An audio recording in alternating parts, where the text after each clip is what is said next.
Well, now you must have taken an interest in Republican Party affairs during the 1950s while you were very busy practicing law, because only about 5 or 6 years after you left the legislature, you were elected state party chairman, succeeding John Fikens, who was another lawyer who served for 4 years and in fact is still alive today, actually overseeing the Detroit water system, and he's in his 90s. And the two of you actually were together, I believe, chairman for the most part of the 1950s decade. How did you get to be chairman in 1957? I've always been interested in politics, and while I was still in undergraduate school, before the war, the farm in Stockbridge was in Livingston County, right near the Ingham County border. Right. And I was a delegate to the Republican County Convention in Livingston County, which is the first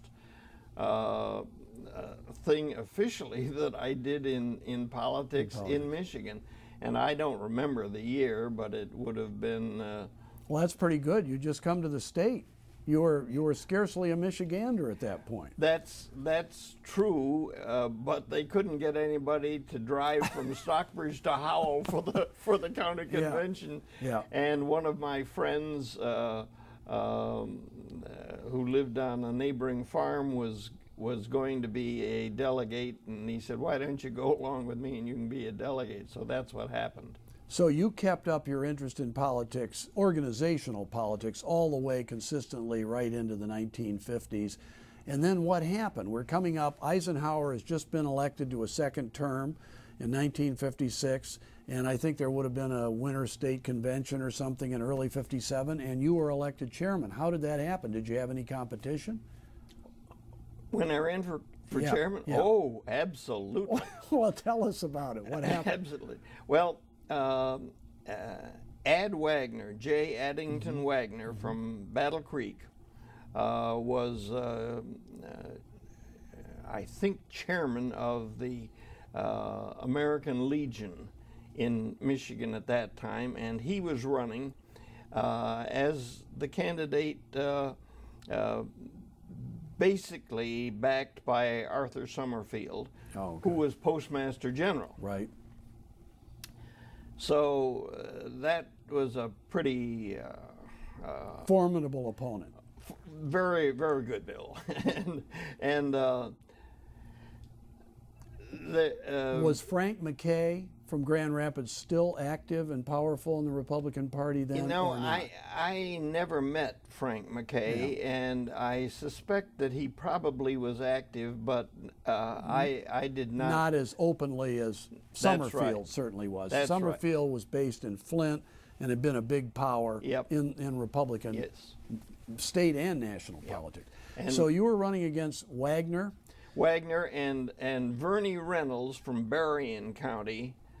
And I think it was, at the time of the convention, I think it had gotten down to just the three of us. Mm-hmm. And I think I was fortunate in getting the support of a great many of the county chairmen and so forth who really were objecting to Postmaster General Summerfield's control of the party. You were kind of the grassroots candidate. Well, I was the opposition to the Summerfield. Yeah, the Summerfield. Yeah, and it worked. And so you won. Yeah. Okay, so you won. Now let me just ask you this. In those days, when you took over as state chairman, could you still practice law, or did you have to suspend your practice to be chairman? What did you do? In those days, the state chairman was paid, I believe it was $21,000. Well, that's not bad for that time. For that time. But it still might not have been as good as if you could have kept your law practice. Well, so I was a member of our firm then. I was a name member. It was Foster, Campbell, and Lindemer. I took a leave of absence from the firm.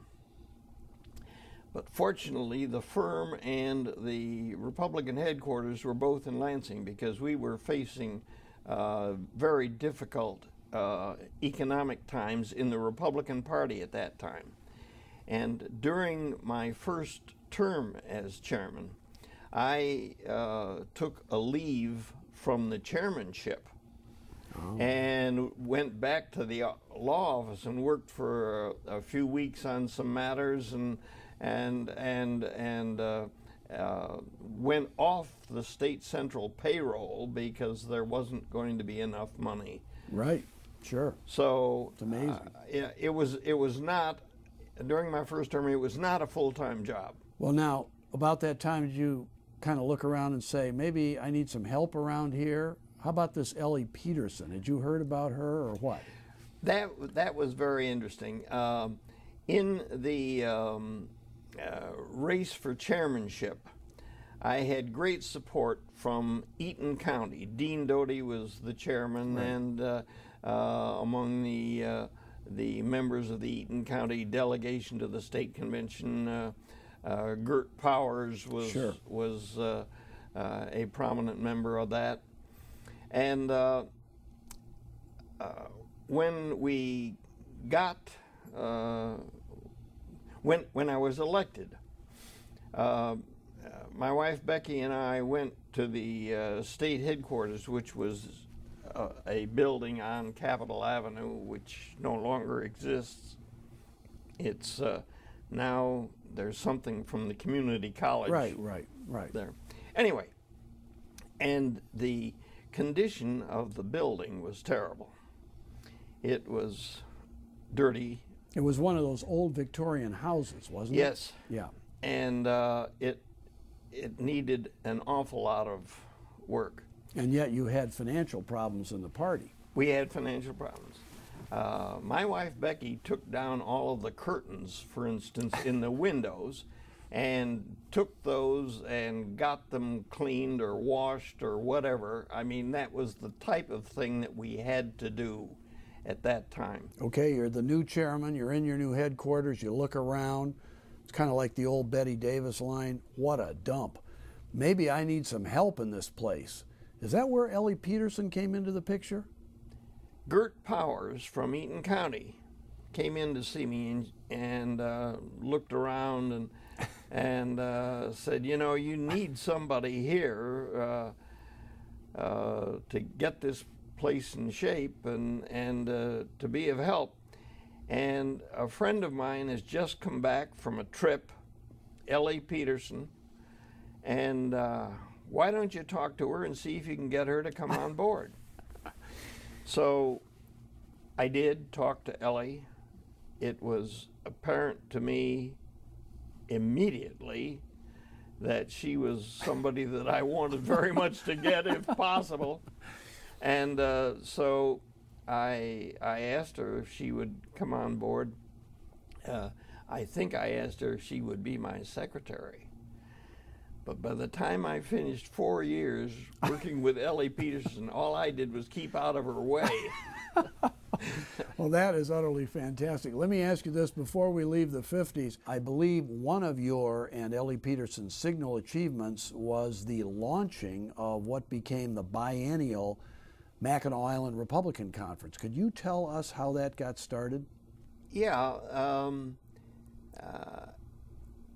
Ellie and I talked about it. She came up with the idea of having a conference of Republican leaders, but open to any Republican that wanted to come, and suggested the Grand Hotel at Mackinac and so forth. And it sounded to me like a great way for the people that do volunteer work in the Republican Party throughout the state to get together and compare notes and so forth, and maybe get a little bit of inspiration.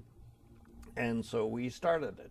And I gather from, I've been to several of them, but not to all of them, of course. And well, it's amazing. It's lasted ever since. Every 2 years, odd number year, there is a Mackinac Island Republican Conference, and you've had you know, some of the top Republicans in the entire country, presidents and everybody else, speak up there. That's right. I haven't had them, but they've come to that conference because it's established now.